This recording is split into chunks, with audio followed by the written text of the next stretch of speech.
Prezados católicos, mais uma vez estamos aqui para mais uma postagem aqui do nosso canal que fala aqui sobre a tão perseguida missa tridentina, que é a verdadeira missa católica. O enredo da codificação da missa tridentina na bula Quo Primor Tempore do Papa São Pio V, o contexto foi com as doutrinas propagadas pelos protestantes. O Concílio de Trento reafirmou a doutrina católica sobre a missa, em que versou sobre a presença real de Cristo na Eucaristia e sobre o caráter de sacrifício. Tudo isso estava sendo colocado em xeque, colocado em dúvida e sendo atacado pelos que seguem a heresia luterana. Então a bula veio reafirmar, é uma bula de caráter dogmático, se trata da fé católica, não é um pronunciamento informal do Papa. É o Papa reunido com toda a Igreja em um concílio dogmático, onde ele estabelece uma doutrina moral. Como disse Jesus lá a São Pedro, né? Quando Cristo diz a São Pedro lá no livro de Mateus, capítulo 16, 18, Tu és pedra, e sobre essa pedra edificarei a minha igreja, e tudo que tu ligares na terra será ligado também no céu, e o que desligares na terra será desligado no céu. Tudo isso porque Pedro respondeu com o auxílio do Espírito Santo a pergunta que Cristo tinha feito, melhor dizendo, sobre quem era ele. E quando Pedro responde que tu és o Cristo, Filho de Deus vivo, Nosso Senhor responde que aquilo ali não foi a inteligência humana, e sim foi um auxílio do Espírito Santo. Mateus 16, 18.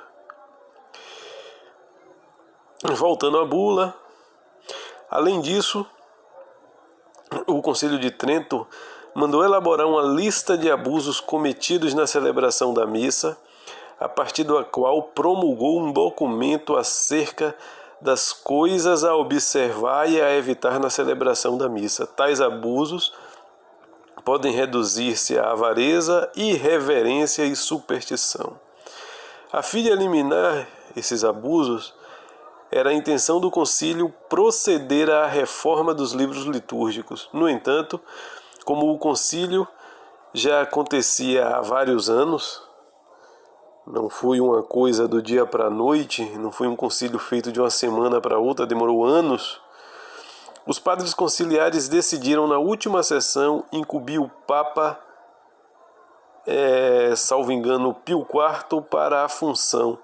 Contudo, foi Pio V que realizou tal incumbência, promulgando em 1570 através da bula Quo Primum Tempore, o missal romano revisado. Nessa bula, Pio V esclarece que o objetivo da revisão dos livros litúrgicos era para restaurar os ritos em conformidade com a antiga norma dos Santos Padres. Os objetivos que os clérigos pretendiam com a reforma tridentina era a afirmação do dogma eucarístico, ou seja, reafirmar a presença de Cristo na Eucaristia em resposta à negação dos protestantes, a apresentação da sociedade em torno de seu centro permanente, a hóstia, e de seu fundador, lógico, o sacrifício de Nosso Senhor, foram amplamente alcançados perante o povo no século XVII. As confrarias do Santíssimo Sacramento, surgidas no século anterior, foram instrumentos privilegiados da reconquista católica contra o protestantismo, desejadas pelo Concílio de Trento. Fundar uma era ponto de honra para todo bom padre. Fundar uma confraria, inclusive porque ela formava uma comunidade em torno da paróquia. Como consequência das guerras confessionais que devastavam a Europa no século XVI, as igrejas sofreram muito com a violência iconoclasta, que é a destruição das imagens, ou que eles chamam de ídolos, por aqueles que não respeitam as tradições e que fazem mal interpretações bíblicas. Isso provocou uma restauração das igrejas e uma reformulação interna dos prédios. Para melhor entendimento, publicaremos os comentários históricos e canônicos da Bula Quoprimo Tempore, para que as consciências sejam atingidas pelo valor incalculável da missa tridentina e perceber a revolução doutrinária e suas consequências trágicas para a fé e salvação das almas da missa de Paulo VI. Vamos ver aqui um trecho da bula. Ora, entre outros decretos do Santo Concílio de Trento, cabia-nos estabelecer a edição e correção dos livros santos, catecismo, missal e breviário.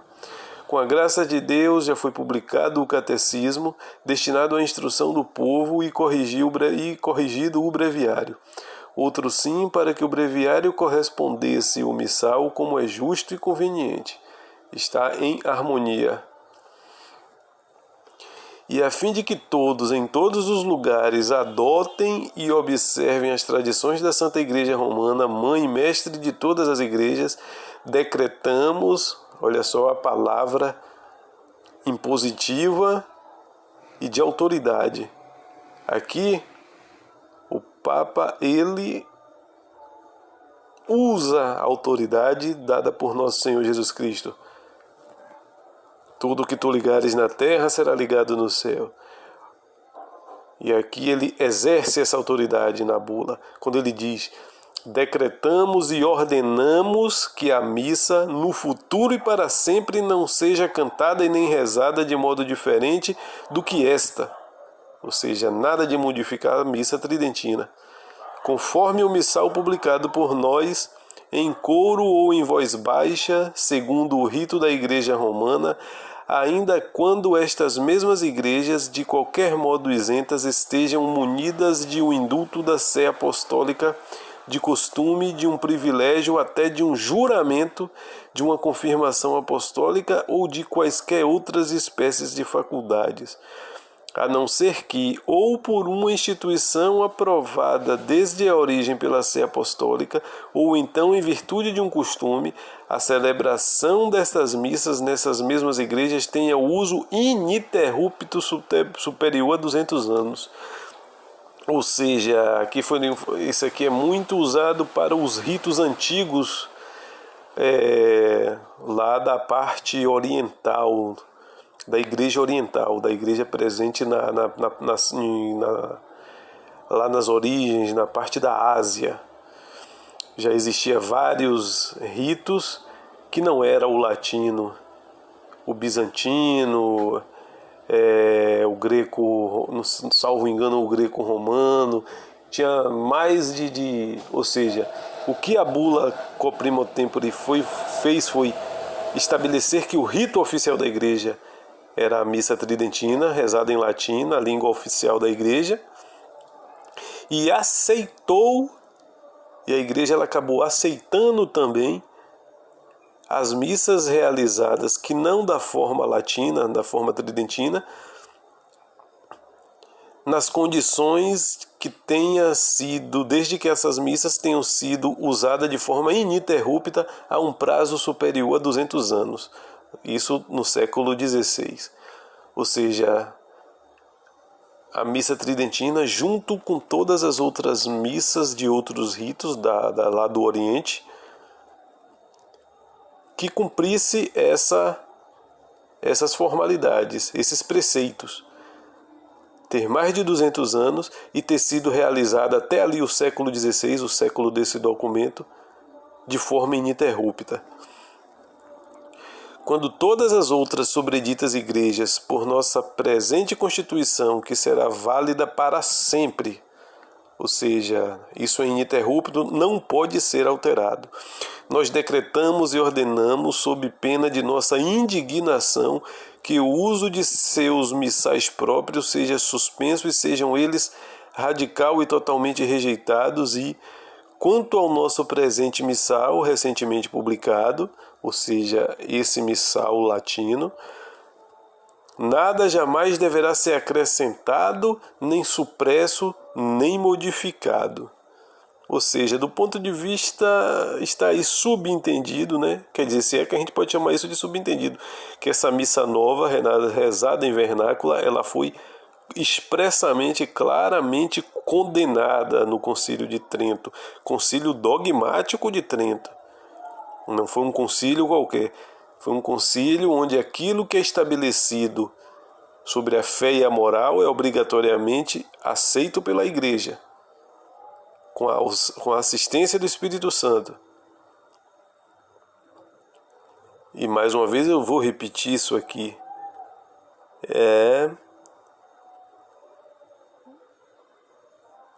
Que esse presente missal, recentemente publicado, nada jamais deverá ser acrescentado, nem supresso, nem modificado.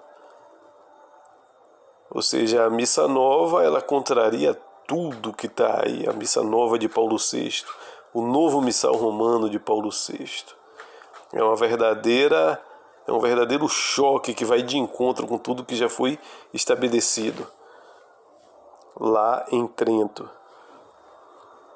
Além disso, continua, em virtude da nossa autoridade apostólica, ou seja, está chamando a autoridade que a Igreja tem na figura do Papa em razão ao estabelecimento da fé católica, como diretor da fé católica. Pelo teor da presente bula, concedemos e damos indulto seguinte, que doravante para cantar ou rezar a missa em qualquer igreja, se possa, sem restrição, seguir este missal, com permissão e poder de usá-lo livre e licitamente, sem nenhum escrúpulo de consciência e sem que se possa incorrer em nenhuma pena, sentença e censura. E isto para sempre. Mais uma vez ele repete, isso para sempre, ou seja, jamais isso poderá ser modificado. E agora, nesse mesmo ano aí, 2021, Francisco fez um documento de fato quase que erradicando a celebração da missa. Ele não faz diretamente, mas delega para os bispos fazer. Se o bispo quiser fazer, ele faça. E de fato, em vários locais, a missa tridentina, essa que foi codificada como a legítima missa católica e que não pode ser abolida, ela foi radicalmente atacada por Francisco nesse infame documento Traditionis Custodes. Da mesma forma, continuando aqui a bula Quo Primo Tempore, decretamos e declaramos que os prelados, administradores, cônegos, capelães e todos os outros padres seculares designados com qualquer denominação ou regulares de qualquer ordem, não sejam obrigados a celebrar a missa de qualquer outro modo. Olha só que interessante. Não seja obrigado a celebrar a missa de qualquer outro modo que por nós ordenado. E hoje, a missa que é celebrada no mundo inteiro, em quase todas as paróquias do mundo inteiro, é justamente aquela a que foi condenada. E a missa tridentina que foi estabelecida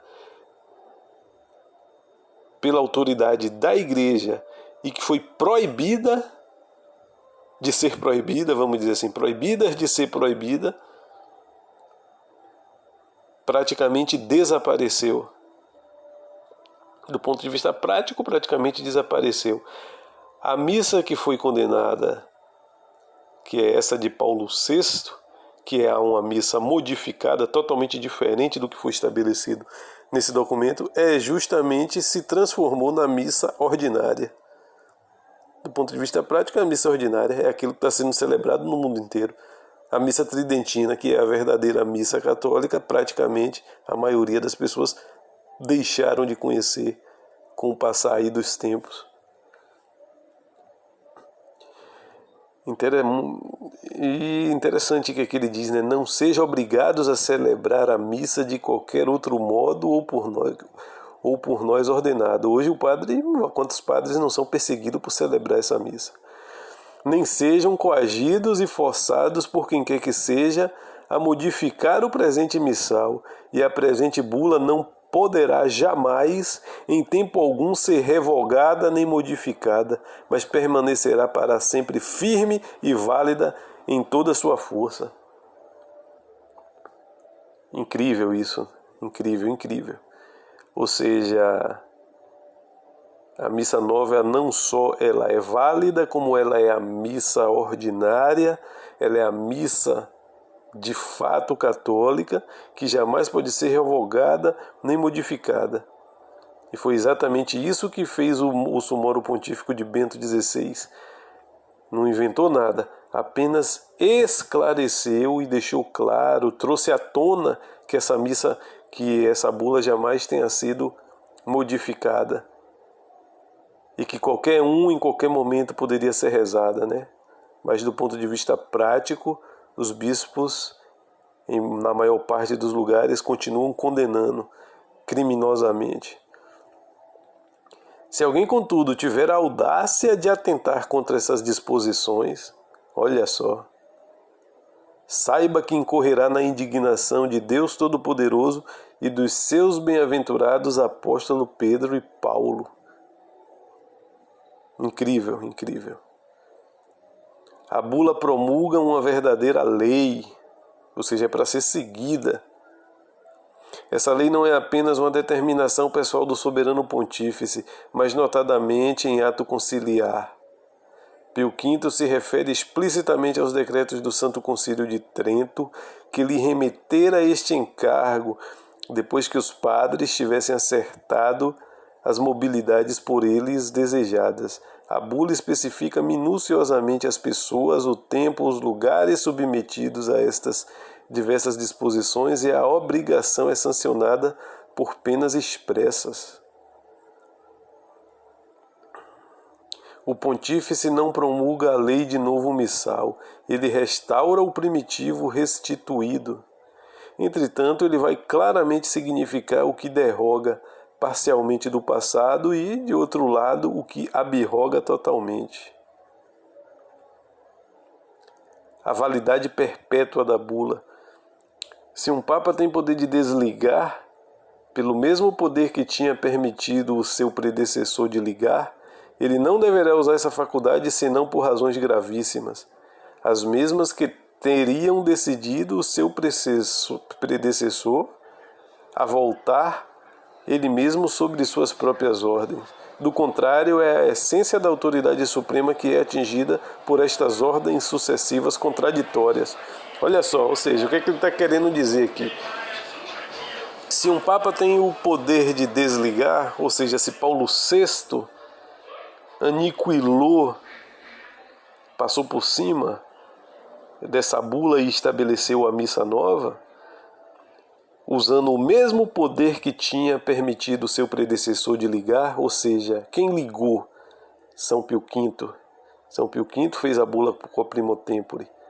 Ou seja, o texto está dizendo, a interpretação é, se Paulo VI, que também é Papa, que também tem poder de ligar e desligar, se ele desfez aquilo que São Pio V fez, ou seja, se ele atropelou a bula Quo Primo Tempore, se ele validou aquilo que ela condenava,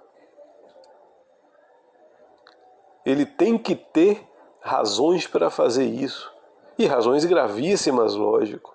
Do contrário, é a essência da autoridade suprema que é atingida, ou seja, quando Paulo VI estabelece a missa nova, ele passou por cima, ele atingiu a autoridade de São Pio V, dando uma ordem contraditória. Nem tudo estaria resolvido quando se dissesse, por exemplo, Paulo VI pode validamente abrogar a bula de São Pio V. Seria necessário mostrar o que o faz licitamente, o porquê que ele está fazendo isso, porque São Pio V teve uma razão de estabelecer.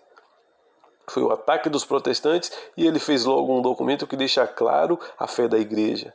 Ora, se Paulo VI desfez, qual o motivo dele estar desfazendo? Não teve nenhum motivo. Parece indiscutível, aqui terminando aqui na bula Quo Primo Tempore dessa reflexão, Parece indiscutível que Paulo VI não o fez, ou seja, não apresentou um motivo dele estar fazendo isso. Mesmo que apenas se considerem as condições de forma requeridas para semelhante abrogação e que faltam ao seu ato.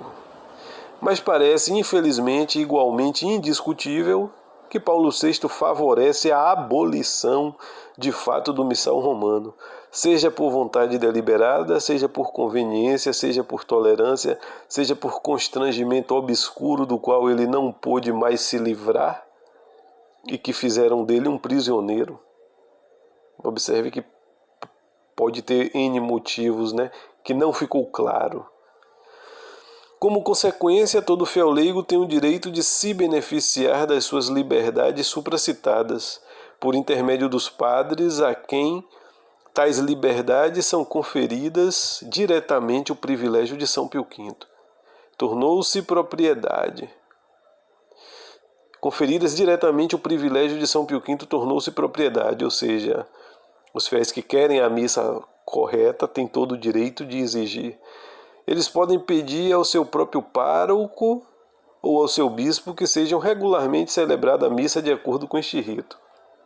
Claro, que uma coisa é os fiéis pedir, outras coisas a esses bispos contrários à fé, muitos maçons, muitos comunistas, sendo maçons e comunistas são excomungados pela doutrina da igreja, e é por isso que é exatamente isso que está fazendo essa perseguição do próprio clero a esses documentos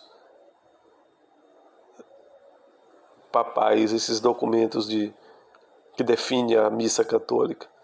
Essa é a grande verdade.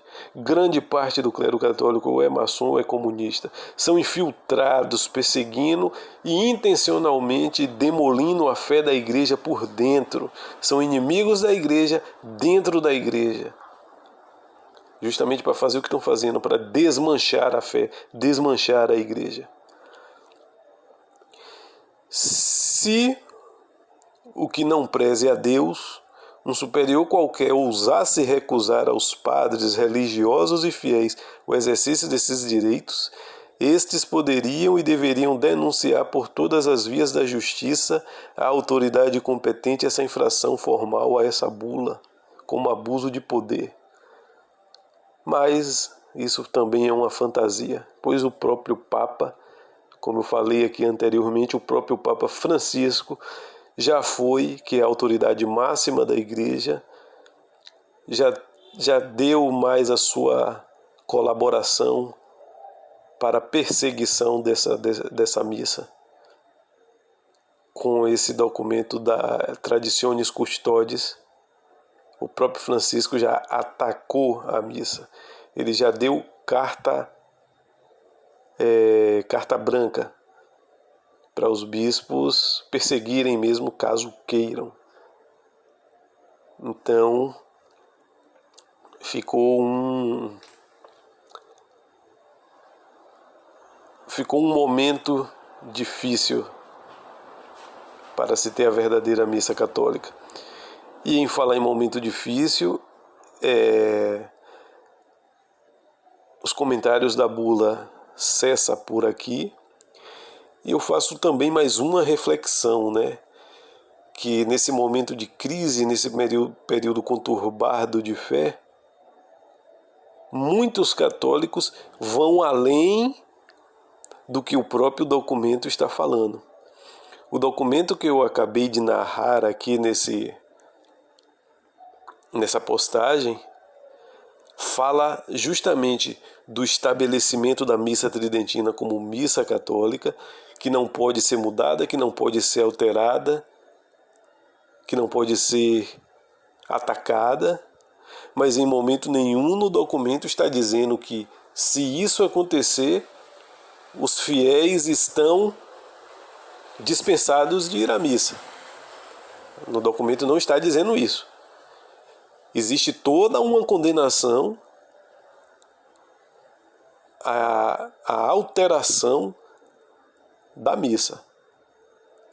Mas não está dizendo no documento que, se isso acontecer, os fiéis estão liberados de ir para a missa. E não existe essa dispensa no documento.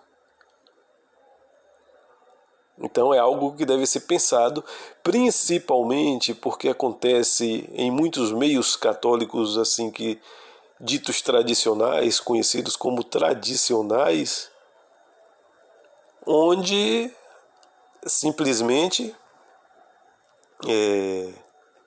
alguém instrui os fiéis a não assistirem à missa de Paulo VI. Perceba que isso é algo que está indo muito mais além do que a documentação da igreja. Simplesmente dizem que os fiéis estão desobrigados de ir para a missa de Paulo VI. E isso é um perigo. Ora, por que um perigo? Porque se existe um problema da missa tridentina ter sido praticamente abolida na maior parte dos lugares do mundo, nós passamos a ter um problema. A missa tridentina está quase que desaparecida. Mas para a gente resolver um problema, a gente não pode resolver um problema com um outro problema. Dizer que os fiéis não são obrigados e estão dispensados de assistir a missa de Paulo VI é dizer que eles têm que ficar sem missa nenhuma. Então, assim, é muito cômodo, é muito fácil pessoas que têm acesso à missa tridentina ficar dizendo que outras pessoas não devem assistir a missa nova. E as palavras de nosso Senhor Jesus Cristo que diz: quem não come do meu corpo, não bebe do meu sangue, não vai ter parte comigo. As pessoas, a maior parte então das pessoas, se conhecessem a fé, teria que ficar fora da igreja, sem comungar. Não cabe aqui como fiel leigo para mim ficar dizendo nem que sim, nem que não, mas essa reflexão é válida. É muito cômodo, como eu disse, conveniente. Pessoas que têm ali toda uma estrutura de bons padres que sabem e que celebram a missa, padres bons de doutrina, ficar dizendo que não, você está dispensado de ir para a missa nova de Paulo VI. Primeiro que a própria bula não está dizendo isso. Segundo, é uma decisão em uma matéria grave de fé. É perigoso qualquer pessoa sair dizendo que as pessoas não devem assistir a missa de Paulo VI, vai ficar sem missa nenhuma. Será que é possível manter a fé sem missa nenhuma?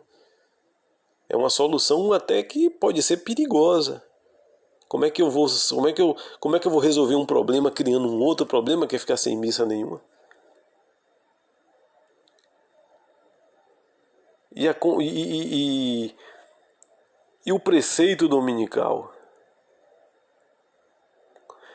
E a questão do preceito dominical também é uma demonstração pública de nós exercermos a nossa fé. Nós saímos de casa para ir para a igreja, para receber a hóstia consagrada. Perante a sociedade, quem é da sociedade que vai entender um católico que não assiste missa aos domingos? Aí a pessoa vai ter que explicar tudo isso, que a missa tridentina está sendo perseguida, as pessoas não vão entender nada, o homem médio não vai entender nada.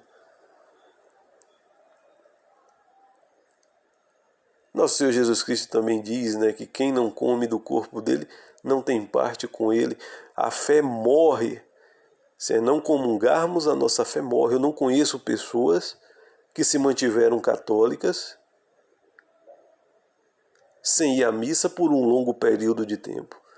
Então essa solução, essa coisa de não assista a missa nova é perigosíssimo e parece que isso se alastrou entre os meios ditos tradicionais.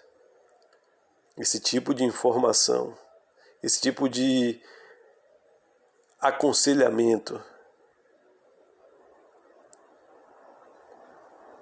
Agora imagine, né, como vai ficar quase a totalidade do planeta, que a missa tridentina existe em locais,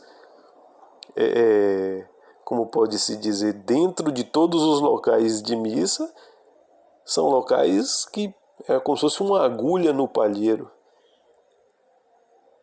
E quem não tem acesso a essa missa tridentina vai ficar como? Todo mundo sem missa? dispensar uma pessoa da missa, penso eu, porque devido a ser um ato que está diretamente ligado à fé católica, tem que vir de uma autoridade,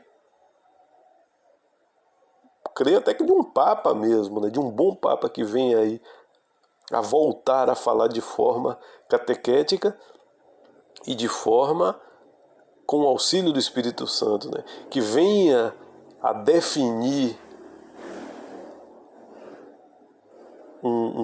um documento dogmático sobre esse respeito. Vamos refletir em cima disso, no mais, ficamos por aqui.